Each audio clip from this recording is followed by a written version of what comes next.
Scroll করতে করতে এই ভিডিওটা চোখে পড়ে গেল, তো ভাবলাম একটা ছোট্ট ক্লিপ একটু রিশেয়ার করে দিই।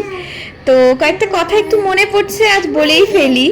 আমার মনে হয় মানে অ্যাকচুয়ালি এই যে একটা মুভমেন্ট, যে মুভমেন্টে মানে এই যে সিঁদুরটা উঠে গেল এই কয়েক সেকেন্ডের মধ্যে, সমাজের ভাষায় মেয়েরা নাকি পর হয়ে যায়। মানে তার 18 বছর, 19 বছর, 20 বছরের চেনা পৃথিবী, চেনা মানুষজন, চেনা অভ্যেস, চেনা খাওয়া দাওয়া, সমস্ত কিছু এখন তার পর।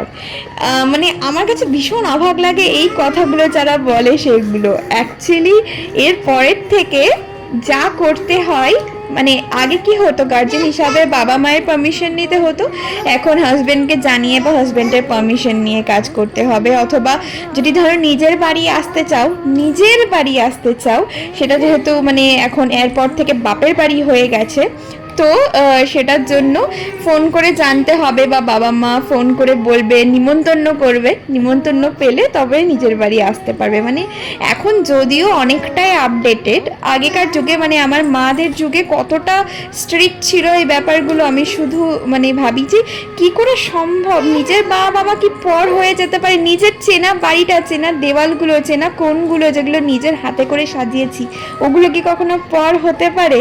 মানে যাই হোক, ভীষণ মনে হলো এই কথাগুলো একটু শেয়ার করি। তো আজকে এই ভিডিওটা, আর দেখো আমার মেকআপটা কি দুর্দান্ত করেছিল না আমার, মানে আমার বন্ধু রূপ, মানে দুর্দান্ত করেছিল। আর আমাকে দেখতেও কিন্তু মিথ্যি লাগছিল, আমি দেখতে কিন্তু খুব একটা খারাপ না, কি বলো? জানো, সিঁদুরদানের পর কিন্তু আমি হালকা করে কেঁদেছিলাম, বাট পরক্ষণেই মুডটা ঠিক করে নিয়েছিলাম, কারণ হ্যাঁ ভাই, এত টাকা দিয়ে ক্যামেরাম্যানকে বুক করেছি, ফটোস তো ভালো আসতেই হবে।